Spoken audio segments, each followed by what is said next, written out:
எனது ஆத்மாவின் ஆத்மாக்களே, நான் உங்கள் பிரபஞ்ச தேவி தாரணி. இன்னைக்கு நம்ம பார்க்க போகிற வீடியோவில் வள்ளலார் சொல்லப்பட்ட அருட்பெருஞ்சோதி ஆண்டவரும் திருக்குரானின் அல்லாவும் ஒன்றா ஓர் ஆய்வு அப்படின்ற தலைப்பில் தான் நம்ம பார்க்க போகிறோம். சரிங்களா? அப்படின்னா என்ன? அப்போ இதுக்கு முன்னாடி இருக்கிற வீடியோ ஃபுல்லாக நம்ம ரமலான் சிந்தனை அப்படின்னு சொல்லி போட்டு திருக்குரானில் என்னென்ன சொல்லியிருக்கிறாங்களோ அதெல்லாம் நம்ம படித்து பார்த்தோம். பார்த்துட்டு இதுவும் திருக்குறானில் சொல்லப்பட்ட அல்லாஹ் சொல்லப்பட்ட அத்தனை கருத்துக்களும் அப்படி இல்லை. திருக்குறானில் சொல்லப்பட்டதும் திருக்குறானில் அல்லாஹ் சொல்லப்பட்டதும் இப்போ தமிழ்நாட்டில் நிறைய வேதங்கள் இருக்குது. சரிங்களா? அதில் உண்மையான வேதம்னு சொல்லி இன்னைக்கு வரைக்கும் ஃபாலோ பண்ணிக்கிட்டு இருக்கிறது மட்டும். பல வேதங்கள் அழிஞ்சு போச்சு. நம்ம கைக்கே கிடைக்காத வேதங்களும் இருந்திருக்கு, நமக்கு தெரியாது. சரிங்களா? இன்னைக்கு வரைக்கும் எல்லாராலையும் சட்டத்தாலையும் ஏற்றுக்கிட்டு ஃபாலோ பண்ணிட்டு இருக்கக்கூடிய வேதங்களில் சொல்லப்பட்ட விஷயங்களையும் நம்ம ஆய்வு செய்யும்போது நம்ம முக்கியமாக எடுத்துக்கிற வார்த்தை என்ன அப்படின்னா, எடுத்த வார்த்தை என்ன, அதாவது நம்ம வீடியோவில் நம்ம எல்லா கடவுளும் ஒன்று தான் அப்படின்னு சொல்கிறதுக்கு எடுத்த முதல் வார்த்தை என்ன, நான் எடுத்துக்கிட்ட வார்த்தை என்னன்னு கூட நீங்கள் வச்சுக்கலாம். ஏன்னா இப்போ எல்லா கடவுளும் ஒன்று தான் சொல்லி ஒரு ஆய்வு கருத்துப்படி கடவுள் சொன்ன வேதங்கள் இருக்கும் தெரியுமா, அதில் என்ன போட்டிருக்கு அதை மட்டும் வச்சு கம்பேர் பண்ணி உங்களுக்கு எல்லா விஷயத்தையும் நான் இப்போ என்னுடைய வீடியோவில் சொல்லிக்கிட்டு இருக்கிறேன். அப்போ நிறைய பேர் அதை பண்ணுறாங்க. இந்த காலத்திலே நிறைய வேதங்களை வச்சு எல்லா வேதமும் ஒன்று தான், எல்லா சாமியும் ஒன்று தான் நிறைய பேர் யூடியூப் வீடியோவில் சொல்கிறாங்க, சபை வச்சு சொல்கிறாங்க. அதில் நானும் ஒருத்தின்னு வச்சுக்கலாமா? சரி, நான் எந்த சபையை சார்ந்தவள் அல்ல, தனியாக யூடியூப் வீடியோவில் போடுறேன். ஜென்ரலாக புக்கு என்னென்ன வேதங்கள் புக்கு இருக்குதோ அந்த வேத புக்கில் இருக்கிறத படிச்சுட்டு அதில் சில வேர்ட்ஸை நான் கவனிச்சுட்டு இது அங்கே அந்த வேதத்தில் சொன்ன விஷயமும் இது ஒரே மாதிரி இருக்கே அப்படின்னு சொல்லி நான் யோசிக்கிறேன். அதை வச்சு உங்களுக்கு நான் வீடியோ போடுறேன். அந்த ஒருமித்த கருத்துக்களை மட்டும்தான் நான் வீடியோ போடுறேன். சரிங்களா? நிறைய கான்ட்ரவர்சிஸ் இருக்கும். இதில் சிலது இருக்கும், அதில் சில ரெண்டு ஒத்து போகாத மாதிரி, இது வேற சாமி, அந்த கான்ட்ரவர்சிஸ் மூலியமாக, அந்த வேர்ட்ஸ் மூலியமாக இதில் சொன்னது வேற சாமி, இதில் சொன்னது வேற சாமின்னு சொல்லி நம்ம இப்போயே யோசிக்கிற அளவுக்கு நிறைய வேர்ட்ஸ் வேதங்களில் இருக்குது. சரிங்களா? அதெல்லாம் தனியாக ஒரு வீடியோவில் பார்ப்போம். இப்போதைக்கு நம்ம பார்த்துக்கிட்டு இருக்கிறது எல்லாமே ஒரே மாதிரி இருக்கக்கூடிய விஷயங்களை மட்டும் நம்ம கம்பேர் பண்ணி எல்லாத்தையும் ஒரே சாமி தாண்டா சொன்னாங்க அப்படின்றத ப்ரூவ் பண்ணுறதா தாரணியோட வேலை. சரிங்களா? ஓகே, இப்போ அந்த அடிப்படையில் வள்ளலார் யார சாமின்னு சொல்லியிருக்கிறாரு? அருட்பெரும் ஜோதி ஆண்டவர் அப்படின்னு சொல்லியிருக்கிறாரு. சரி, திருக்குறான்ல யார சாமின்னு சொல்லியிருக்கிறாங்க?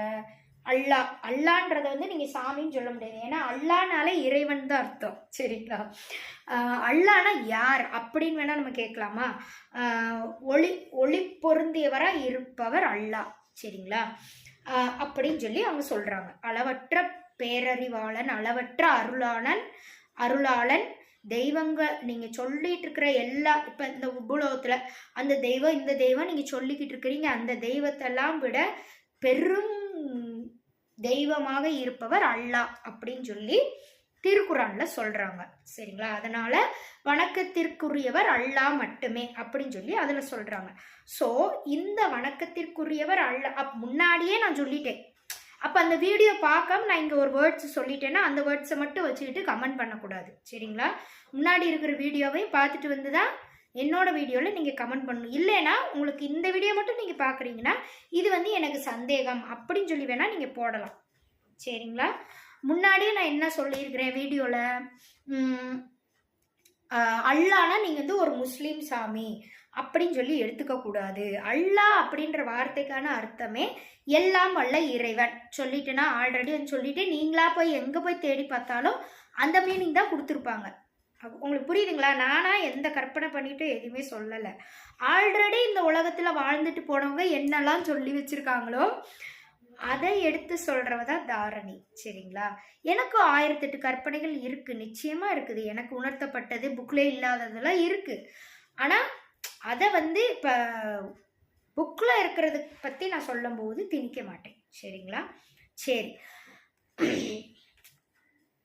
அப்போ அந்த அல்லாவும் அதில் சொல்லப்பட்ட அல்லாவும் அவர் வந்து ஒளியின் வடிவமாக இருக்கிறான்னு சொல்லி திருக்குரான் வேதம் வந்து சொல்கிறாங்க. சரிங்களா? நபிகள் நாயகம் கும்பிட்ட அல்லா அப்படின்னு வச்சுக்கலாமா? சரி. அப்போ இங்கே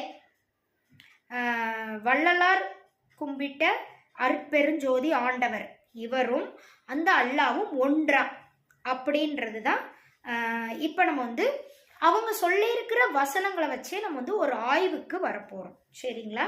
சரி. திருவருட்பா வள்ளலார் எழுதின புக்கு பேர் என்ன? வேதம். வேதம் வேதம் தான் அது. சரிங்களா? வேதம் பேர் என்ன அப்படின்னா திருவருட்பா அல்லது திரு அருட்பா அப்படின்னு சொல்லி சொல்லுவாங்க. அவர் வந்து மொத்தம் 6 திருமுறைகள் எழுதியிருக்கிறாரு. சரிங்களா? அவருடைய திரு அருட்பால வந்து 6000 பாடல்கள் இருக்குது மொத்தம். அதை வந்து 6 திருமுறைகளாக பிரித்து வச்சுருக்காங்க. சரிங்களா? அதில் நம்ம பார்க்க போகிறது எல்லாமே 6ஆம் திருமுறை மட்டும்தான். நான் வந்து இப்போ அதுக்காக எதுவுமே எனக்கு தெரியாதுன்னு கிடையாது. இப்போ நம்ம ஆய்வுக்கு வரப்போகிறது எல்லாமே 6ஆம் திருமுறை. சரிங்களா? அதில் இருக்கக்கூடிய பாடல்கள், சில முக்கியமான பாடல்களை வச்சு எழுதி வச்சுருக்கேன் நோட்டில் வச்சு நம்ம வந்து இதுவும் அல்லாஹ் சொல்லப்பட்ட விஷயங்களும் ஒன்றா அப்படின்னு சொல்லி ஒரு ஆய்வுக்கு வரப்போகிறோம். இதுக்கு முன்னாடி வள்ளலாரோட ஹிஸ்ட்ரியை நம்ம வந்து பார்த்துட்டு வந்துடுவோம். சரிங்களா? அப்போ வள்ளலார்னு இப்போ நான் வாட்டுக்கு வள்ளலார்னு சொல்லிட்டேன்னா அப்படி ஒரு ஆளே இல்லைன்றீங்க நீங்கள் வாட்டுக்கு. சரிங்களா? அது எப்படி நீங்கள் அப்படி ஒரு ஆளை சொல்லலாம் அப்படின்றீங்க. சரி, அதனால அவர் எப்போ பிறந்தாரு, அவருக்கான வரலாறு அதெல்லாம் நம்ம வந்து பார்த்துட்டு வந்துடுவோம். இந்த உலகத்திலே யாருக்குமே இல்லாத ஒரு விஷயம், அதாவது இப்போ நம்ம பார்த்துட்டு இருக்க காலகட்டங்களில், இதுக்கு முன்னாடி இருந்த காலகட்டங்களில் கிடையாது. சரிங்களா? இப்போ நம்ம வாழ்ந்துட்டு இருக்கிற இந்த அதாவது என்னன்னா நபிகள் நாயகம்லாம் வந்துட்டு போனதுக்கு அப்புறம், சரிங்களா, அப்புறமும் தாண்டி அதையும் தாண்டி நாயன்மார்கள்னு சொல்லுவாங்களே, அவங்களும் கிபி தான் இது எல்லாமே, அவங்களும் வந்துட்டு போன காலகட்டத்துக்கும் அப்புறம். இது என்ன காலம்னா ஆங்கிலேயர்கள் காலம். வள்ளலார் வாழ்ந்த காலம் வந்து தமிழ்நாட்டில் ஆங்கிலேயர்கள் படையெடுத்து இருந்து ஆட்சி செஞ்சிட்டு இருந்தாங்களே, அந்த காலகட்டத்தில் தான் வள்ளலார் வந்து வாழ்ந்தார். ஸோ அப்போ ரீசன்ட் அப்டேட் தான் அது எல்லாமே. இது எல்லாத்துக்குமே வரலாறு இருக்குன்ற. சரிங்களா? அப்போ நீங்கள் இப்படி ஒரு ஆளே இல்லைன்னு சொல்லி சொல்லிட முடியாது. ஓகேங்களா? ஆனால் அப்படி ஒரு ஆள் வந்து, அப்படி ஒரு ஆளுக்கு வந்து உடலே கிடைக்கல. இதை நான் சொல்ல வந்தது. சரிங்களா? அவர் வந்து பிறந்ததுக்கு சான்று இருக்குது, ஆனால் இறந்ததுக்கு வந்து சான்றே இல்லை. ஏன்னா அவருடைய உடலே கிடைக்கல. ஒரு ரூம்குள்ளே போய் கதவை அடைச்சவர் திருப்பி வெளியே வரலை. திருப்பி கதவை போய் அவங்க திறந்து பார்க்குறாங்க, அவங்க உள்ள யாருமே இல்லை. அம்மந்தாண்டி உடம்பு எப்படி இல்லாமல் போகும்? இப்போ வடிவேல் காட்டின மாதிரி பின்வாசல் வச்சு அங்கிட்டு இருந்து கதவை திறந்தோடனே அங்கிட்டு எஸ்கேப் ஆகி ஓடி இருப்பாங்க திருடன். அந்த மாதிரி பின்வாசல் ஏதாவது இருக்குதான்னு போய் பார்த்துருக்காங்க, எதுவும் கிடையாது. ஃபுல்லாக அடைக்கப்பட்ட ஒரு ரூம். சரிங்களா? முன்வாசல் மட்டும்தான் இருக்குது. அந்த முன்வாசலில் அவர் வரவே இல்லை. அப்போ அந்த உடல் எங்கே போச்சு? அந்த மாதிரியான ஹிஸ்ட்ரி இருக்கக்கூடியவர் இப்போ நம்ம வாழ்ந்துட்டு இருக்கிற காலகட்டங்களில் வள்ளலார் மட்டும்தான். அதுக்கு முன்னாடி பல பேர் வந்திருக்கலாம், அது வந்து இப்போ நமக்கு தெரியாது தானே. அட்லீஸ்ட் இவருடைய ஹிஸ்ட்ரி இப்படி இருக்குதே, அட்லீஸ்ட் இவராது என்ன சொல்ல வராரு அதையாவது புரிந்து கொள்ளுங்கள் மானிடமே அப்படின்னு சொல்லி நான் சொல்கிறேன். சரிங்களா? ஸோ ஹிஸ்ட்ரி பார்த்துருவோம். வள்ளலார் பிறப்பு எப்போ பிறந்தார் அப்படின்னா அக்டோபர் 5ஆம் தேதி 1823ஆம் ஆண்டு மருதூர் அப்படின்ற ஒரு ஊர், சிதம்பரம். சரிங்களா? சிதம்பரம் மருதூர் சிதம்பரத்தில் மருதூர் அப்படின்ற ஒரு ஊரில் பிறந்திருக்கிறாரு. அந்த ஊரை வந்து இன்னைக்கு கடலூர் அப்படின்னு சொல்கிறாங்க. சரிங்களா? அந்த மருதூர் வந்து இன்னைக்கு கடலூர் ஆயிடுச்சு. ஓகேங்களா? சரி. ஆனால் அவருடைய காணாமல் போன நாள் வள்ளலாருக்கு மட்டும் இறப்புன்னு ஒன்று கிடையவே கிடையாது. மித்த எல்லாருக்குமே தோற்றம் மறைவுன்னு எழுதியிருப்பாங்க. சரிங்களா? வள்ளலார் வந்து ஒரு சாமியா அப்படின்னு நீங்கள் கேட்டிங்கன்னா கிடையாது. வள்ளலார் வந்து ஒரு மனிதன் தான், மனிதனாக பிறந்தவர். ஆனால் அவர் ஒரு இறை அவதாரமா?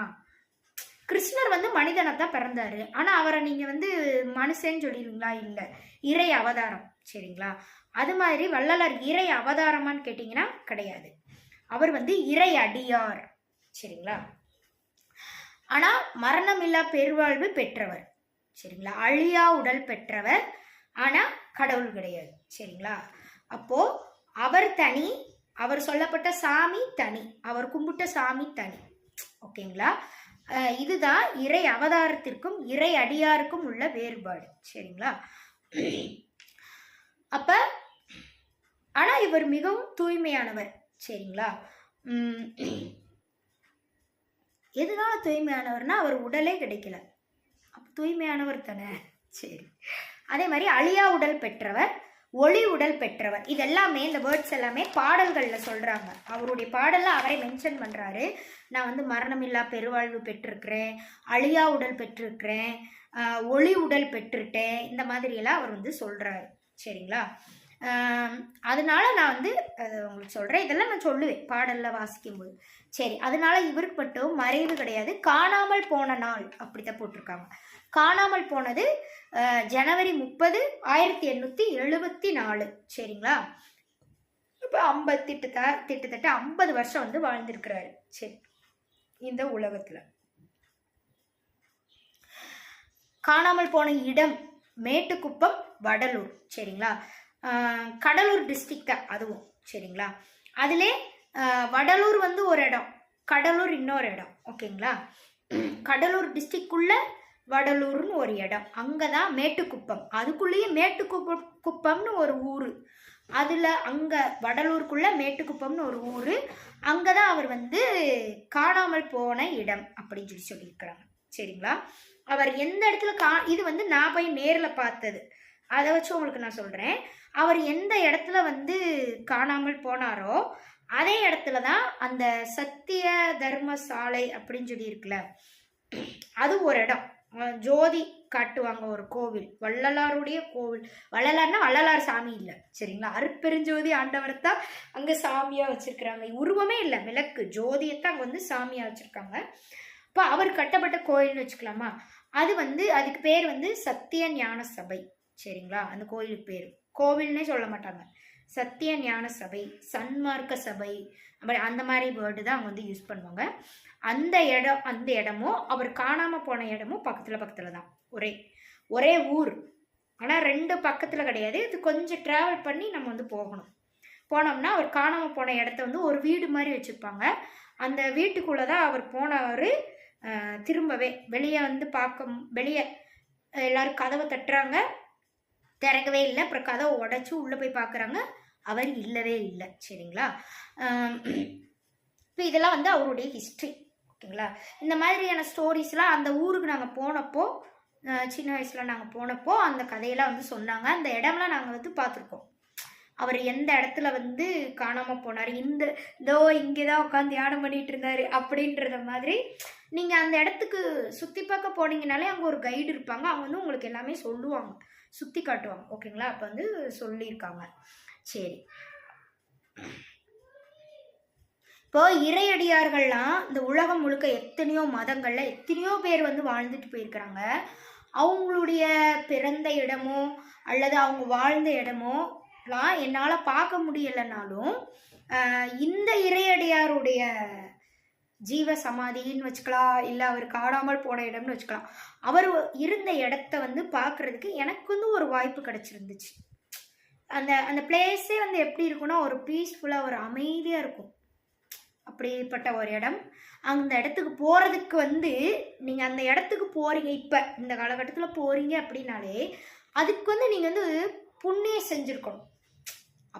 அப்படிப்பட்ட ஒரு பேரு பெற்ற ஒரு இடம். சரிங்களா? எது நீங்கள் அந்த ஜோதி பார்க்குறீங்கள அந்த இடத்தையும் விட அந்த இடத்துல கூட இப்போ பல பேர் வந்து ஏதோ பண்ணி என்னென்னமோ பண்ணி விட்டாங்க. அங்கேயும் ஒரு மேஜிக் நடந்திருக்கு. ஜோதி காட்டுறாங்கல்ல ஒரு பிளேஸு, அந்த இடத்துல என்ன மேஜிக் நடந்துச்சு, அதுவும் வந்து இறைவனே வந்த இடம். ஏன் தெரியுமா? அங்கே வந்து நீ வந்து உன் சாமியை காட்டுன்னு சொல்லி, அதெல்லாம் வெள்ளைக்காரங்க வாழ்ந்த காலம் தானே, அவங்க ஃபுல்லாக அடிமைப்படுத்தி தானே இருப்பாங்க. இவர் வந்து எப்படின்னா, நீ என்னத்தை வேணா சொல்லு, நான் வந்து என் சாமியைத்தான் கும்பிடுவேன் அப்படின்னு சொல்லி சொல்கிறவர் வள்ளலார். அப்போ எங்கே உன் சாமியை காட்டு அப்படின்னு சொல்லி அவங்க வந்து கேட்கும்போது, வெள்ளைக்காரங்களாம் வந்து கேட்கும்போது வள்ளலார் அந்த ஜோதி காட்டினார்ல, அந்த இடத்துல ஜோதி காட்டுற கோவில் இருக்குல்ல, வள்ளலார் கட்டப்பட்ட கோவில், அந்த இடத்துல நின்றுட்டு ஒரு கொஸ்டின் கேட்குறாங்க. அப்போ அதுக்கு வள்ளலார் என்ன பண்ணியிருக்காரு தெரியுமா, அந்த வாசல் இருக்குல்ல, அங்கே வந்து இரும்பில் வந்து ஒரு இது கட்டியிருக்காங்க, சங்கிலியாட்ட கட்டி வச்சுருக்குறாங்க. சரிங்களா? இப்போ ஒரு கோயிலில் முன்னாடி கட்டி வச்சுருப்பாங்களே, கேட்டு மாதிரி போட்டிருப்பாங்க, அது வந்து இரும்பில் கட்டி வச்சுருக்குறாங்க. அந்த இடம் தங்கமாக மாறும்னாரு. இப்போ என் சாமியோடைய அற்புதத்தை நீங்கள் பார்க்கணுமா அப்படின்னு சொல்லிட்டு அவர் சொல்லும்போது, இந்த இடம் தங்கமாக மாறும் அப்படின்றாரு. அவங்க கண்ணு முன்னாடியே அந்த இரும்பில் கட்டப்பட்ட அந்த சங்கிலி வந்து தங்கமாக மாறுச்சு. அந்த இடத்துல தான் வந்து ஜோதியை வந்து இன்னைக்கு வரைக்கும் காட்டிகிட்டு இருக்கிறாங்க. அங்கே தான் எல்லா பேருக்கும் அன்னதானம் வந்து கொடுக்குறாங்க. அதுதான் வந்து சத்திய ஞான சபை, தர்மசாலை, நீங்கள் சன்மார்க்க சபை அப்படின்னு எப்படி வேணாலும் நீங்கள் வந்து சொல்லிக்கலாம். சரிங்களா? அதுவும் அப்போ மேஜிக் நடந்த இடம், அதனால தான் அங்கே வந்து கோயில் கட்டியிருக்கிறாரு வள்ளலார். சரிங்களா? சும்மா கிடையாது. அந்த இடமும் ஒரு பேர் பெற்ற இடம் மாதிரி, வள்ளலார் காணாமல் போனார்ல, அந்த இடமும் ஒரு ரொம்ப அமைதி பெற்ற ஒரு இடம். அங்கே போனீங்கனாலே வள்ளலார் உங்களோட பேசுவார். சரிங்களா? இந்த கூற்றுப்படி, இந்த திருவருப்பா கூற்றுப்படி வள்ளலார் இன்னும் சாகவே இல்லை. சரிங்களா? அப்போ சாகாத ஒருத்தர் ஒளி உடலா, ஆனால் உடல் மனுஷங்க உடல் மாதிரிலாம் அவர் இருக்கிறேன்னு சொல்லலாம். கடைசியாக வந்து அவர் காணாமல் போகும்போது ஒளி உடல் பெற்றேன் அப்படி சொல்லி முடிச்சிருக்கிறாரு. அப்போ ஒளி உடல் அப்படின்னா சூக்கும உடல்னு வச்சுக்கிறலாமா? அப்போ சூக்கும உடலாக இருக்கிறன்னா இப்போ இந்த பூலோகத்தில் இருந்துக்கிட்டு தான் இருக்கிறாரு. இப்போ அவர் இன்னும் சாகலை. அப்போ நீங்கள் அந்த இடத்துக்கு போகிறீங்கன்னா, இப்போ உங்களை வந்து வள்ளலாருக்கு ரொம்ப பிடிச்சிருச்சு அப்படின்னா அவர் நிச்சயமாக உங்ககிட்ட பேசுவார். எனக்கு பேசியிருக்கிறாரு. அந்த சம் வாய்ஸ் வந்து அங்கே நீங்கள் போனீங்கன்னா அது உங்களால் நான் வந்து அடித்து சொல்கிறேன், நிச்சயமாக நீங்கள் வந்து அதை ஃபீல் பண்ண முடியும். உங்களுக்கு நம்பிக்கையே இல்லைனாலும் நான் சொல்கிறேன், நிஜமாக நீங்கள் வேணால் போய் பாருங்களேன். நான் வந்து உங்களுக்கு ஒரு சேலஞ்சு மாதிரி பண்ணுறேன். நீங்கள் வந்து அந்த வள்ளலார் காணாமல் போனாருன்னு சொல்கிறாங்களா, அந்த ஒரு பிளேஸ்க்கு போங்க. சரிங்களா? போயிட்டு அமைதியாக கண்ணை மூடி உட்காந்து பாருங்களேன். உங்களுக்கு அவர் பேசுகிற மாதிரி சம் விஷயங்கள் எனக்கு சொன்னதே உங்களுக்கு சொல்லணும்னு அவசியம் இல்லை. ஏதாவது ஒரு விஷயத்தை நிச்சயமாக உங்களுக்கு அவர் ஏன் உங்கள் லைஃப்பில் நடந்ததே கூட சொல்லலாம், இனி உங்கள் லைஃப்பில் நீங்கள் என்ன பண்ணணும்னு கூட சொல்லலாம். ஆனால் நிச்சயமாக அவர் வந்து உங்ககிட்ட பேசுவார். சம் வாய்ஸ் வந்து உங்களுக்கு நிச்சயமாக கேட்கும். உங்களுக்குள்ளே இருந்தே கூட கேட்கலாம், இல்லை உங்களுக்கு வெளியே இருந்தும் கேட்கலாம். ஆனால் நிச்சயமாக வள்ளலார் வந்து உங்ககிட்ட பேசுவார். ஓகேங்களா? அவரை நீங்கள் வந்து ஒரு உருவமாக நினச்சிக்கிட்டே போனீங்கன்னா உங்களுக்கு பேசுவாரா இல்லையான்னு தெரில. எந்த ஒரு எதிர்பார்ப்புமே இல்லாமல் நீங்கள் பாட்டுக்கு போய் பாருங்களேன், ஏதாவது ஒரு ரூபத்தில் நிச்சயமாக அவர் வந்து பேசுவார். இது வந்து என்னோட லைஃப்பில் நான் ஃபஸ்ட் டைம் தான் போனேன். ஃபஸ்ட்டு லாஸ்ட்டு அதுக்கப்புறம் நான் இன்னைக்கு வரைக்கும் போகலை. ஒரு டைம் தான் போனேன். அப்போ எனக்கே அவர் பேசுனப்போ பல வாட்டி போனவங்களுக்கு பேசியிருக்க மாட்டாங்களா? அப்போ நீங்கள் வந்து ஒரு நம்பிக்கையே இல்லாமல் போறீங்கன்னு அர்த்தம். நான் எப்படி போனேன்னா, ஏதோ சம்திங் இங்கே வந்து சொல்ல வராங்க, நம்ம என்னன்னு தெரிஞ்சுக்கலாம், அப்படி நம்பிக்கையே இல்லாமையும் போகலை. வள்ளலார்னா என்னன்னு சொல்லி தெரிஞ்சுக்கிட்டும் போகலை. ஓரளவுக்கு தான் தெரியும். அவர் வந்து உடலோட காணாமல் போயிட்டார், அவ்வளோதான் எனக்கு தெரியும். நான் போனப்போ நான் வந்து இந்த டூரிசம் மாதிரி போனேன், ஃபேமிலியோட தான் போனேன், ஆனால் டூரிசம் மாதிரி போனேன். அப்போ எதுவுமே எனக்கு தெரியாது. சரிங்களா? எனக்கு வந்து அப்போ ஒரு 17 வயசு தான். ஓகேங்களா? அப்போ என்கிட்டே வந்து வள்ளலார் பேசியிருக்கப்ப அவர் வந்து இந்த நானும் 3 வேளை குளிக்கிறேன், 6 வேளை பூஜை பண்ணுறேன் அப்படின்னு சொல்லிட்டு யாரெல்லாம் இருக்கிறீங்களா வள்ளலார் நம்புறவங்க, அந்த இடத்துக்கு நீங்கள் போங்களேன், உங்ககிட்ட பேச மாட்டாரா என்பதுதான் என்னுடைய கூற்றாக நான் இந்த வீடியோவில் உங்களுக்கு சொல்கிறேன். சரிங்களா? சரி, எல்லா பேரும் போய் பாருங்கள், அந்த அனுபவத்தை பெற்று பாருங்கள். அதோட வாழ்க்கையில் பெரும்பேறு பெற்றேன், இதுக்கு மேலே எனக்கு வாழ்க்கையில் எதுவுமே வேண்டாம் இறைவா அப்படின்னு சொல்லி தோணும். அந்த இடத்துக்கு நீங்கள் போயிட்டு இருந்தீங்கன்னா எனக்கு அப்படிதான் அன்னைக்கு தோணுச்சு. சரி, அடுத்து அது எந்த இயர்னு பார்த்துடலாமா? 1867ஆம் ஆண்டு தான் வடலூரில் அந்த ஜோதி காட்டுற இடம்னு சொன்னீங்களா, அந்த வடலூரில் அந்த இடத்துக்கு பேர் சத்திய தர்மசாலை. அதை வந்து நிறுவியிருக்கிறாரு. அங்கே இன்னைக்கு வரைக்கும் டெய்லி வந்து ஜோதி காட்டிட்டு இருக்கிறாங்க. சரி, இவர் சொன்ன விஷயங்கள் என்னது? உலகம் முழுக்க ஃபேமஸ் ஆனது வாடிய பயிரை கண்ட போதெல்லாம் வாடினேன் அப்படின்னு சொன்னவர் வள்ளலார் மட்டும்தான். சரிங்களா? பாரதியார் என்ன சொல்றாரு? வயிற்றுக்கு சோறிடல் வேண்டும் அப்படின்னு சொல்லி சொல்றாரு. அப்புறம் என்ன சொல்றாரு? தனி ஒரு மனிதனுக்கு உணவில்லை எனில் ஜகத்தினை அழைத்திடுவோம் அப்படின்னு சொல்லி பாரதியார் சொல்றாரு. அது அவருடைய வழி வந்தவர் மாதிரி. வள்ளலார் என்ன சொல்றாருன்னா, அதே மாதிரி ஃபேமஸான வரி என்னன்னா, வாடிய பயிரை கண்ட போதெல்லாம் வாடினேன்றாரு. இன்னொரு விஷயம், இந்த உலகம் முழுக்க எல்லாருக்கும் ரொம்ப பிடிச்ச விஷயம் என்னன்னா, எல்லா உயிர்களும் இன்புற்று வாழ்க அப்படின்னு சொல்லி சொல்றவர் நம்ம திருவருட்பிரகாச வள்ளலார் மட்டுமே. சரிங்களா? சரி, அந்த வேர்டு, அந்த பட்டம் வந்து அவர் கொடுத்துருக்குறாங்க, திருவருட்பிரகாச வள்ளலார். ஏன் அதை கொடுத்துருக்காங்கன்னா, அருட்பெருஞ்சோதி ஆண்டவர் எப்படி இருக்கிறாருன்னு சொல்லி வள்ளலார் மென்ஷன் பண்ணியிருக்கிறாரோ, சேம் அதே மாதிரி ஒளி உடலை நான் பெற்றேன் அப்படின்னு சொல்லி வள்ளலார் சொல்றாரு.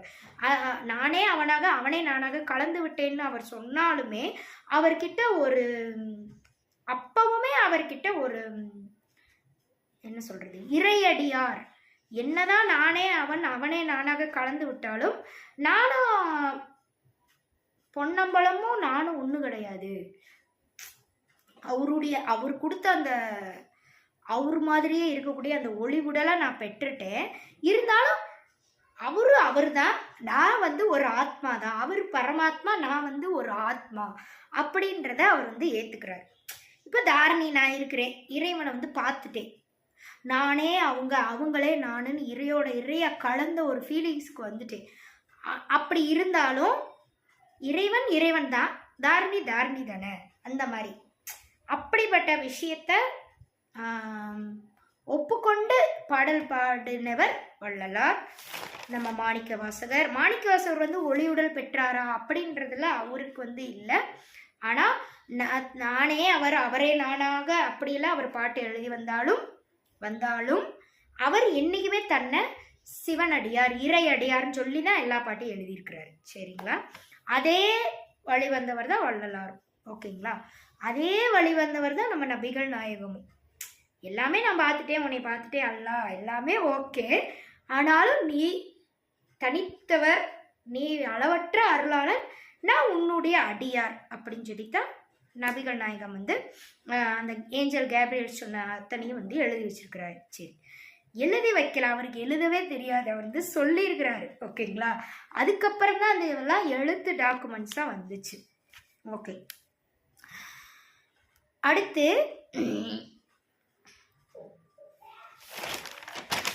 6000 பாடல்கள் எழுதியிருக்கிறாரு. அது வந்து திருவருட்பான்னு சொல்லி 6000 பாடல்களின் தொகுப்பு திருவருட்பான்னு சொன்னோம்.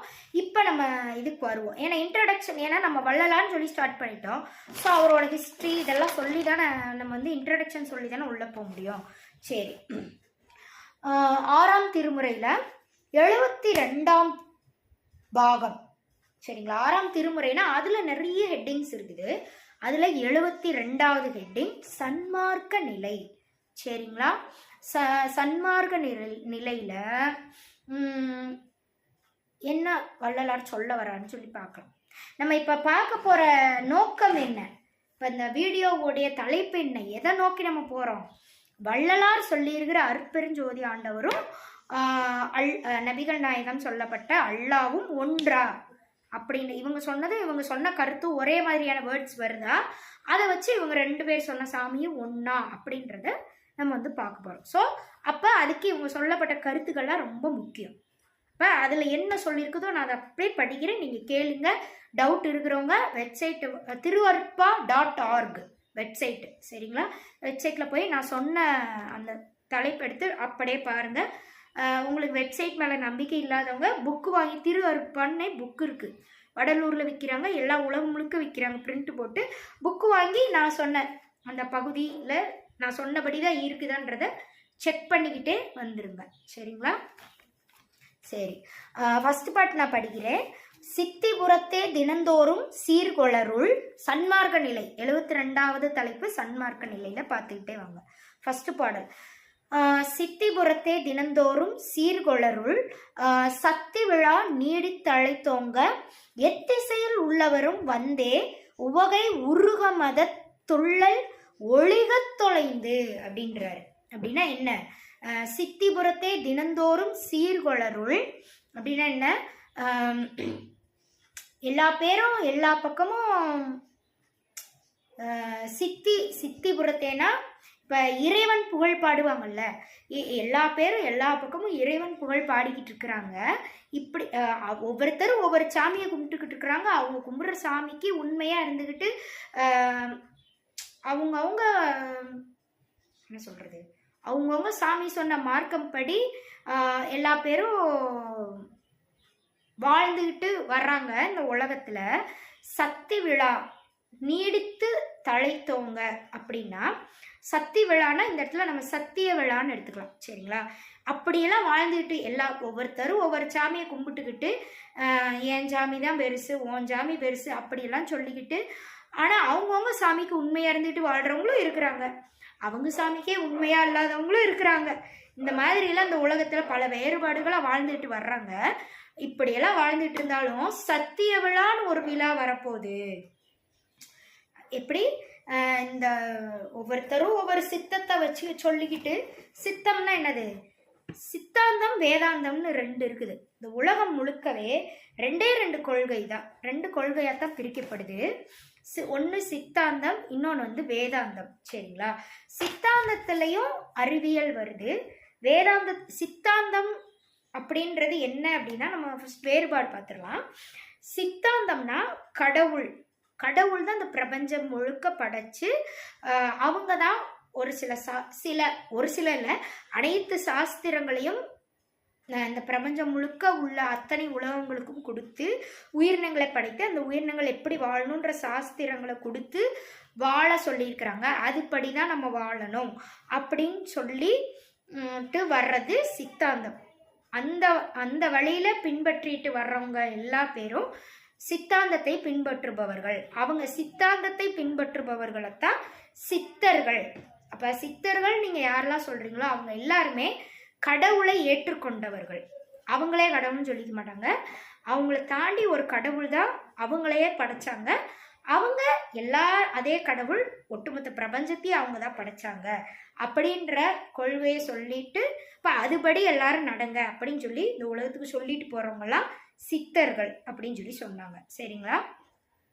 அப்ப இந்த இதுலயும் அறிவியல் கருத்துக்களும் சொல்றாங்க. வேதாந்தம்னா என்னன்னா, பிரபஞ்சம் முழுக்க பிக் பேங் சொல்றாங்கல்ல, அந்த மாதிரி அதுவா தோன்றுது. சரிங்களா? ஒரு பரம்பொருள். சித்தாந்தம்னா என்னன்னா, இறைவன் அப்படின்ற ஒரு நபர்ல இருந்து பிரபஞ்சம் உருவாகுது, அவருக்குள்ள இருந்து உருவாகுது அப்படின்றாங்க. வேதாந்தம் என்ன சொல்லுது அப்படின்னா, பரம்பொருள் மட்டும்தான் இருக்குது, பிரபஞ்சம் வர்றதுக்கு முன்னாடி ஒரு பரம்பொருள் இருந்தது அப்படின்றாங்க. ஒரு நபர் இருந்தார், இறைவன் என்கிற ஒரு நபர் இருந்தார்ன்றத வேதாந்தம் ஏற்றுக்கொள்ளவில்லை. வேதாந்தத்தோட கருத்து என்ன அப்படின்னா, ஒரு பரம்பொருள் ஒன்று இருந்தது, அதுல இருந்து இந்த ஒட்டுமொத்த பிரபஞ்சமும் வந்துச்சு. அப்புறம் அந்த பிரபஞ்சத்தை ஆட்சி செய்யறதுக்கு ஒரு ஹையர் அஃபீஷியல் தேவைப்படுது. அப்பதான் கடவுள்ன்றவர், பிரபஞ்சம்லாம் படைச்சதுக்கு அப்புறம் தான் அதுக்குள்ள இருந்து கடவுள்ன்றவர் எந்திரிச்சு வந்தாரு அப்படின்றது வேதாந்தம் சொல்லப்பட்ட கருத்து. சரிங்களா? அப்ப அவங்க என்ன சொல்றாங்கன்னா, அகம் பிரம்மாஸ்மி. அப்ப பரம்பொருள்ல இருந்து தான் எல்லாமே வருது, அப்ப நீயும் கடவுள் தான், நானும் கடவுள் தான், எல்லாமே கடவுள் தான் அப்படின்னு சொல்லி சொல்றது வேதாந்தம். அகம் பிரம்மாஸ்மி, நானே கடவுள் அப்படின்னு சொல்றது வேதாந்தம். அப்ப எல்லாமே இங்க இருக்கிற எல்லாமே கடவுள் தான் அப்படின்ற கண்ணோட்டத்துல அவங்க சொல்லுவாங்க. சரிங்களா? அவங்க தனிப்பெரும் கடவுளா ஒருத்தவங்க இருக்கிறாங்க, அவங்களுக்கு கீழே தான் நம்மளாம் வாழ்றோன்றத அவங்களாம் ஏத்துக்க மாட்டாங்க. அந்த வேதாந்தம் கொள்கையில முதல்ல வந்ததுதான் இப்ப நம்ம ஸ்கூல் காலேஜஸ்ல படிச்சுட்டு இருக்கக்கூடிய பிசிக்ஸ், கெமிஸ்ட்ரி, பயாலஜி அப்படின்ற சப்ஜெக்ட். சரிங்களா? வேதாந்தம் கொள்கையில இப்போ பரம்பொருள் இருக்குது, பிரபஞ்சம் வர்றதுக்கு முன்னாடி பரம்பொருள்ல இருந்து எல்லாமே வந்துச்சு. சரிங்களா?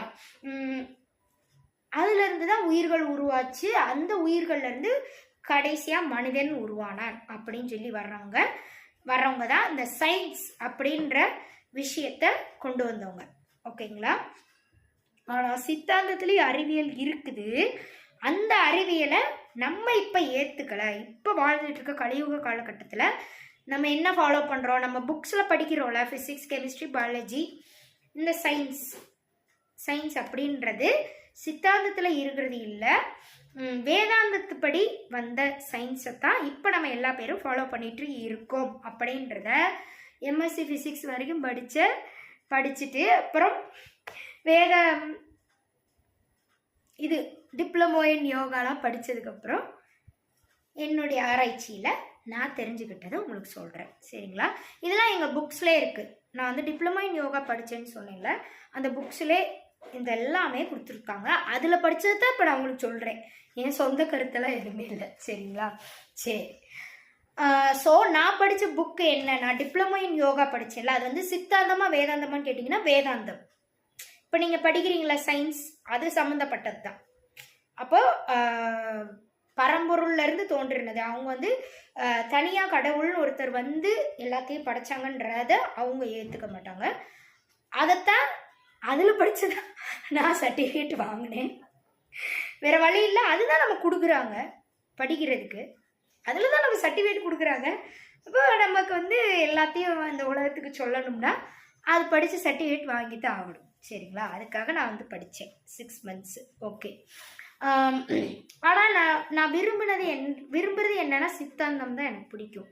சரிங்களா? சரி. இப்போ வள்ளலார் எந்த கேட்டகரியில் வர்றாருன்னா சித்தாந்தம் கேட்டகரியில் தான் வர்றாரு. சரிங்களா? அவர் என்ன சொல்கிறாருன்னா, அருட்பெருஞ்சோதி ஆண்டவர் தான் பிரபஞ்சத்தையே படைச்சார். இறைவன் தனிப்பெரும் ஒருத்தராக இருக்கக்கூடியவர், அவர் தான் அத்தனையும் படைத்தார். அப்போ நம்ம திருக்குரான் கருத்துக்கு இவருடைய முதல் கருத்தே வந்து திருக்குரான் கருத்துக்கு வந்து ஒத்து வந்துடுது. இப்போ அல்லாஹ் தான் பிரபஞ்சத்தை படைத்தார், அவரே நம்மையும் படைத்தார், அனைத்தையும் படைத்தார்னு சொல்லி அவங்க சொல்கிறாங்க. இப்போ வள்ளலார் என்ன சொல்கிறாரு? அருட்பெருஞ்சோதி ஆண்டவர் தான் அத்தனையும் படைத்தார், அவர் தனிப்பெரும் ஒருத்தராக இருக்கிறாரு, ஆதியும் அந்தமும் இல்லாதவர். இங்கிட்டு அல்லாவும் அதே தான், ஆதியும் அந்தமும் இல்லாதவர். அப்படி நம்ம வந்து கம்பேர் பண்ணிடலாம். சரிங்களா? சரி. அப்போ ஃபஸ்ட்டு கருத்துக்கு வந்து ரெண்டு கருத்துலேயும் சொல்லப்பட்ட ஒரே விஷயம் ஒத்து வந்துருச்சு. சரிங்களா? சரி. அப்போ என்னை பொறுத்த வரைக்கும் என்னன்னா, திருக்குரான் வந்து சித்தாந்தம் அந்த கேட்டகரியில் தான் வருது. சரிங்களா? திருக்குரானாக இருந்தாலும் சரி, திருவிவிலியம் பைபிள் அதுவும் சரி, நம்ம சித்தாந்தம் கேட்டகரியில் தான் வருது. இறைவன் ஒருவனே, அவர் படைத்தது தான் அத்தனையும், அந்த கேட்டகரியில் தான் வருது. வேதாந்தம் கேட்டகரி கிடையாது. ஓகே. அதே கேட்டகரியில் தான் திருவருட்பாவும் இருக்கிறனால தான் நான் வந்து எடுத்து ஆராய்ச்சி பண்ணுறேன். அப்போ என்னதான் இங்கே இந்தியாவில் சொல்லப்பட்ட சிவன் சாமி அது வேறு சாமின்னு சொல்லிட்டு இப்போ இருக்கிற மனிதர்கள் திருக்குரான் புக் வச்சுக்கிட்டு சொல்லிக்கிட்டாலும் இல்லை, அப்போ சொல்லப்பட்ட அந்த அல்லாஹ் சாமியும் இந்த சாமியும் சேம் தான் அப்படின்றத சித்தாந்தம்ன்ற ஒரே கேட்டகரியில் வர்றனால நான் ஒன்று சேர்த்து வச்சு பேசிக்கிட்டு இருக்கிறேன். ஓகேங்களா? இது வேதாந்தமாக இருந்திருந்தா இதை நான் இப்போ எடுத்திருக்கவே மாட்டேன். இதையும் அதையும் ஒரு 2 கருத்தையும் ஒன்று சேர்த்திருக்கவே மாட்டேன். சரிங்களா? சரி. இன்னொரு விஷயம் அதில் வருது, இந்த நான் ரீட் பண்ணினா உங்களுக்கு புரிஞ்சிடும். ஏன் நான் போயிட்டு நபிகள் நாயகம் சொல்லப்பட்ட அல்லாஹ் சொன்ன விஷயத்தையும் இங்கே வள்ளலார் சொன்ன விஷயத்தையும் நான் வந்து ஒன்று சேர்க்குறேன், அவங்களும் இவங்களும் ஒன்று தானா அப்படின்னு நான் ஏன் சொல்கிறேன்றதை நான் அடுத்து ரீட் பண்ணால் உங்களுக்கு புரிஞ்சிடும். ஓகே.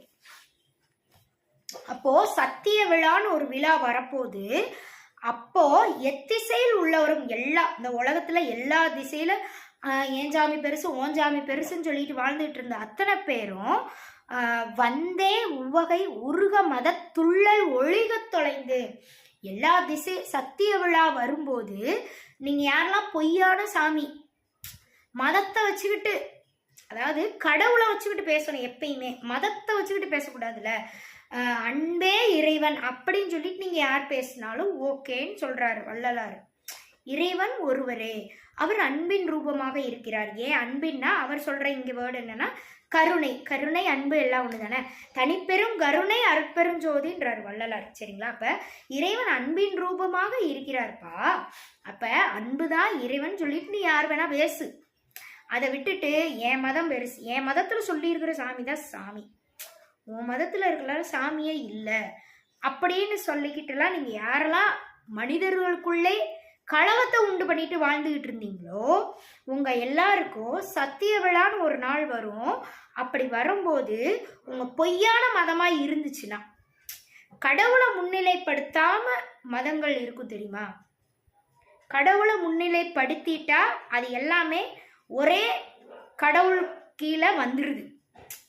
வேற வேற சமயம்னு சொல்லி நீங்க பிரிஞ்சிருந்தாலும் அந்த சமயம் எல்லாம் நீங்க கடவுளை முன்னிலைப்படுத்தி அந்த மதம் கொள்கைகள் எல்லாமே இருந்துருச்சு அப்படின்னா, அந்த சத்திய விழான்னு சொல்லி ஒரு நாள் வரும்போது அதையெல்லாம் ஒரே சமயமாகி எல்லா பேரும் ஒன்றிணைஞ்சிருவீங்க. எல்லாரும் ஒரே இறைவனத்தை கடைசி நாள் அந்த சத்திய விழா நாள்ல பார்க்க போறீங்க.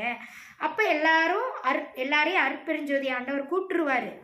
நீங்க கடவுளை முன்னிலைப்படுத்தாம ஒரு மதத்தை கொண்டு வந்து வச்சுக்கிட்டு யாரெல்லாம் சுத்திட்டு இருந்தீங்களோ அந்த மதம் எல்லாம் சத்திய விழா வரும்போது ஒளிந்து போகும்ன்றாரு. ஒளிக தொலைந்துன்றாரு. சரிங்களா? புரிஞ்சிச்சா நான் சொல்ல வருது? கடவுளை முன்னிலைப்படுத்தாமல் யாரெல்லாம் வெறும் மதத்தை மட்டும் வச்சுக்கிட்டு ஒரு கொள்கைகளை பரப்பிக்கிட்டு இந்த உலகம் முழுக்க சுத்திக்கிட்டு திரிஞ்சிங்களோ அவங்க அந்த மதம் பூரா அந்த சத்திய விழா வரும்போது ஒளிந்து போகும். சரி, அடுத்த பாட்டுக்கு போயிடலாமா? செகண்ட் சாங் என்ன அப்படின்னா, ஒன்றே சிவம் என்று உணர்ந்து இவ்வுலகம் எல்லாம் நன்றே ஒருமையுற்று நன்னியே மன்றே நடம்புரியும் பாத நளின மலர்க்குள்ளம் இடம்புரிக வாழ்க இசைந்து. சரிங்களா? அப்போ ஒன்றே சிவம் என்று வருமா? அப்ப மேல ஃபர்ஸ்ட் பாட்டுல சொல்லப்பட்ட அந்த சத்திய விழா என்னைக்கு வரும்? மதமெல்லாம் ஒளிந்து போகும் நாள் வரும்னு சொன்னார்ல. அதாவது கடவுளை முன்னிலைப்படுத்தாம தவறான முறையில சொல்லப்பட்ட மதம் எல்லாம் ஒளிந்து போகும் நாள் எப்போ வருதோ அந்த நாள்ல ஒன்றே சிவம் என்று இந்த உலகமெல்லாம் உணர்ந்துருவாங்களாம். இப்ப அவர் சொல்ற வேர்டு என்ன? சிவம் ஒன்றே. சிவம்னா என்னன்னா கடவுள். சரிங்களா? முன்னாடியே சொல்லிட்டே, தென்னாடுல சிவனா வந்தவர் தான் எந்நாட்டவருக்கும் இறைவனா வந்திருக்கிறாரு. ஸோ சிவன்னு சொல்ல இங்க ஒன்றே சிவம். சிவம்னா என்னன்னா உங்களுக்கு புரியும்படி சொல்றது என்ன அப்படின்னா, சிவம்னா கடவுள்னு சொல்ல முடியாது. சிவம்னா கடவுள் சொன்ன கொள்கைன்னு வச்சுக்கலாமா? கடவுள் படைத்தது அப்படின்னு வச்சுக்கலாமா? சர்வம் சிவமயம் அப்படின்லாம் சொல்றாங்களா? அப்ப சிவம் என்பது வேறு, சிவன் என்பது வேறு. சரிங்களா? கடவுள் பேரு சிவன் அப்படின்னு இந்தியாவில் சொல்றாங்க. ஸோ அந்த சிவன்றது கடவுள். சிவம் அப்படின்னா கடவுள் கொடுத்த விஷயங்கள் அத்தனையும். அப்ப சித்தாந்தம் அப்படின்னு சொல்லி வச்சுக்கலாமா? கடவுள் வந்து இந்த பிரபஞ்சத்தை, ஒட்டுமொத்த பிரபஞ்சத்தையும் படைக்கிறார். அப்ப கடவுள் எதை படைச்சாரோ அதுக்கு பேரு சிவம். எதை படைச்சாரு? ஏதாவது ஒண்ணு மட்டுமா படைச்சாரு? எண்ணிலடங்கா ஒட்டுமொத்த பிரபஞ்சத்தையே படைச்சிருக்கிறாரு. அது எல்லாமே சிவம் அப்படின்னு சொல்லி ஒரு கட்டுக்குள்ள வந்துரும்ன்றாங்க. சரி, அங்க எப்படி அல்லாஹ் வந்து பூமியை ஒத்த கையிலையும் வானத்தை ஒத்த கையிலையும் வைப்பேன்னு சொன்னார்ல, அப்பேற்பட்ட இறைவன் அல்லாஹ். அதுமா அப்ப அந்த பூமி வானம் எல்லாமே ஒன்று சேர்த்தீங்கன்னா அது பேர் சிவம். அந்த பூமி வானம் எல்லாமே என்னது? திருக்குரான் படி அல்லாஹ் படைத்தது. அவர் படைச்சனாலதான் அவர் தூக்கி கையில வச்சுக்கிறாரு. கரெக்டா? அதுதான் அது எல்லாம். அப்ப அந்த பூமி வானம் இதெல்லாம் தான் சிவம். சரிங்களா? இப்ப புரிஞ்சிருச்சா? சிவம்னா என்னது? சிவன் எதை படைச்சாரோ அது சிவம். எதை படைச்சாரு? அத்தனையும் அவர் தான் படைச்சிருக்காரு. சரிங்களா? அதுக்கு பேரு சிவம். எல்லாத்தையும் இறைவன் எதெல்லாம் படைச்சாரோ அதெல்லாம் சிவம் அப்படின்ற ஒரு கட்டுக்குள்ள வந்துருமா. இப்ப நீங்க தனித்தனி மதம் சொல்லிட்டு தனித்தனி லோகங்களா வாழ்ந்துட்டு இருக்கீங்க. இப்ப பூலோகத்துல வாழ்றவங்க எல்லாம் ஒரு கூட்டம், அடுத்த லோகத்துல வாழ்றவங்க வேற ஒரு கூட்டம், வேற சாமி படைச்சது, அதுக்கடுத்து டைமென்ஷன்ல வாழ்றவங்களாம் வேற சாமி படைச்சதுன்னு சொல்லிட்டு நீங்க வாழ்ந்துகிட்டு இருக்கீங்கப்பா. ஆனா இங்க வந்து உலகம்னு சொல்லியிருக்கிறாரு. அடுத்த ஒரு பாட்டு நான் வாசிக்கிறேன், அதுல வந்து எல்லா உலகம்னு சொல்லியிருப்பாரு. ஸோ நீங்க அப்ப அதை நீங்க புரிஞ்சுக்கலாம், சரிங்களா? அப்ப எல்லா லோகத்திலையும் இருக்கக்கூடிய அத்தனையும் ஒரே சிவன் படைச்சதுதான். அத்தனையும் அத்தனை உயிர்களும் அத்தனை படைப்பினங்களும் அத்தனை உயிர்களும் ஒரே சிவன் படைச்சது, ஒரே இறைவன். சிவன் சொன்னா கூட உங்களுக்கு சாமி குத்தமாயிரும். ஒரே இறைவன் அப்படின்னு வச்சுக்கலாமா? ஒரே இறைவன் படைச்சதுதான். அவர் படைத்த அத்தனையும் சேர்ந்து ஒன்றே எல்லாமே சிவம்னு அப்ப சொல்லுவாங்களாம். இப்ப நீங்க வந்து தனித்தனின்னு சொல்லிட்டு சுத்துவீங்கப்பா. சத்திய விழா எப்ப வருதோ அப்ப வந்து நீங்க பூரா பேரும் இதெல்லாம் சிவம் தான், அத்தனையும் இறைவன் படைச்சதுதான் சொல்லிட்டு எல்லா பேரும் ஒண்ணு சேர்ந்துருவீங்களாம். ஜாதி மத இன மொழியெல்லாம் பார்க்காம அருட்பெருஞ்சோதி ஆண்டவரை சந்திக்கும் நாள் தான் சத்திய விழா வரும் நாள். அந்த சத்தியம்னா என்னது? உண்மை. உண்மை வெளிப்படும் நாள். உண்மை வெளிப்படும் நாள் எதுவோ அதுதான் குரானில் சொல்லப்பட்ட மறுமை நாள். அப்ப உண்மை என்பதும் இறைவன் என்பதும் ஒன்றுதான், சரிங்களா? இப்ப இறைவன் வெளிப்படும் நாள். அப்போ சத்திய விழா அப்படின்னு சொல்லி என்னைக்கு வருதோ அன்னைக்கு வந்து ஜாதி மத இனம் மொழி அதெல்லாம் எதுவுமே பார்க்காம எல்லா பேரும் ஒரே அந்த இறைவனை நீங்க கண்கூட பார்க்கும்போது இதெல்லாமே ஒரே இறைவன் படைச்சதுதான். அப்ப ஒன்றே சிவம் என்று உணர்ந்து உலகமெல்லாம் நன்றே ஒருமையுற்று நன்னியே. எல்லா பேரும் ஒருமையா, அதான் நான் சொன்னேன், தனித்தனியா வேற வேறையா இருந்தவங்க எல்லாம் ஒருமையா வந்துருவீங்க. மன்றே நடம் புரியும் பாத அப்படின்னா என்னது? நடம், நடனம். நடம் என்றாலும் நடனம் என்றாலும் ஒண்ணுதான், சரிங்களா? நடனம் புரியும் அந்த பாதம் கொண்டவர் அவர் தான் வரப்போறாரு அப்படின்றத சொல்றாங்க. நடம் புரியும் பாத நளின மலர்க்குள்ளம். பாதத்தை வந்து மலர் கூட கம்பேர் பண்றாங்க, சரிங்களா? அந்த மலரடி, மலரடின்னு என்னது? அவருடைய பாதம் வந்து மலர்கள் போன்று இருக்குது. அப்படி அந்த பாதத்தை கொண்டவர், மலர்களை போன்ற பாதத்தை கொண்டு நடனம் புரிபவர் இடம்புரிக வாழ்க இசைந்து. எப்ப வரப்போறாரு? அந்த சத்திய விழா வருகின்ற நாளில் நீங்க ஒருத்தரை சந்திக்க போறீங்க. அப்ப நீங்க எல்லா பேரும் தனித்தனியா இருந்தவங்கலாம் சித்தம்புறத்தை தினந்தோறும் சீர்கொள்ளருள் என்று சொல்லி வாழ்ந்தவங்கலாம் உலகம் முழுவதும் ஒன்றே சிவம் என்று ஒருமையுற்று வந்துருவீங்க. வரும்போது நீங்க பார்க்க போறவங்க யாரு? நன்றே ஒருமையுற்று நன்னியே அப்படின்றாங்க. அப்ப இப்ப ஒன்றே சிவம்னு சொல்லி இந்த உலகம் எல்லாம் ஒன்று கூடி வந்ததுக்கு அப்புறம் எல்லா பேரும் ஒன்று கூடி வர்றாங்கன்னு சொல்றாங்கல்ல, அத ஒருமையுற்று நல்லவங்க எல்லாம் வர்றது, சரி அப்படி வச்சுக்கலாமா? ஒருமையுற்று நன்னியே. நன்னியேனா என்னன்னா சரணடைதல், சரிங்களா? இப்ப அந்த அருட்பெருஞ்சோதி ஆண்டவராகிய அந்த இறைவனை அந்த சத்திய விழா அன்னைக்கு நம்ம வந்து பார்க்கும்போது ஒன்றே சிவம்னு உலகம் எல்லாம் ஒன்று கூடி வந்ததுக்கு அப்புறம் ஒருமையுற்று எல்லா பேருக்கும் நீதான் இறைவா அப்படின்னு சொல்லி சரணடைஞ்சிருவோமா. யாரு சரணடைவோம் அப்படின்ற ஒண்ணு இருக்குல்ல, நல்லவர்கள், நல்ல உள்ளம் கொண்டவர்கள். என்னானால் நான் நல்லவனாத்தாண்டா இருப்பேன், நான் வந்து இறைவனுக்கு கட்டுப்பட்டு தான் வாழ்வேன், மற்ற தவறான பாதையிலெல்லாம் நான் போக மாட்டேன் அப்படின்னு சொல்லிட்டு யாரெல்லாம் இந்த உலகத்தில் வாழ்ந்து வந்தாங்களோ அவங்க எல்லா பேரும் ஒருமையுற்று இறைவன் வந்து காட்சி கொடுக்கும் போது ஒருமையுற்று இறைவனை சரணடைஞ்சிருவாங்களாம். அப்போ அந்த திருக்குறானை நம்ம இங்கே கம்பேர் பண்ணும்போது அங்கே எப்படி எல்லா பேரும் நீங்கள் வந்து கடைசியாக அல்லாவைத்தான் பார்ப்பீங்க. அல்லாவை பார்க்கும்போது உங்களால் வேற எங்கேயுமே ஓட முடியாது. அப்போ நீங்கள் அல்லாவை நோக்கித்தான் ஓடி வந்தாகணும், ஏன்னா மீது எல்லா இடமும் இருட்டாக தெரியப்படும் அப்படின்னு சொல்லி சொன்னாங்களே. அப்போ எல்லா பேருமே இறைவன் தான் வேணும்னு சொல்லிட்டு நம்ம எதையுமே யோசிக்காமல் டக்குன்னு இறைவனை நோக்கி ஓடிடுவோம். அதே சேம் விஷயத்தை இங்கே வந்து கம்பேர் பண்ணி கொண்டு வர்றாங்க. அதே மாதிரி தான் இங்கேயும் சொல்லப்பட்டிருக்குன்னு சொல்கிறேன். சரிங்களா? நன்றே ஒரு மேற்று. அப்போ நல்ல மனம் படைத்த அத்தனை பேரும் இறைவனை பார்த்தோன்னே சரணடைஞ்சிருவோம், இறைவனை நோக்கி சரணடைஞ்சிருவோம். அப்புறம் மன்றே நடம்புரியும் பாத நளின மலர்க்குள்ளம் அப்படின்னா என்னன்னா, மன்றே மன்றே அப்படின்னா சபையில் அப்படின்னு சொல்லி அர்த்தம். மன்றே நடம்புரியும் பாத நளின மலர் அப்படின்னா என்னதுன்னா, சபையில நடம்புரியக்கூடிய நடராஜர் தானே.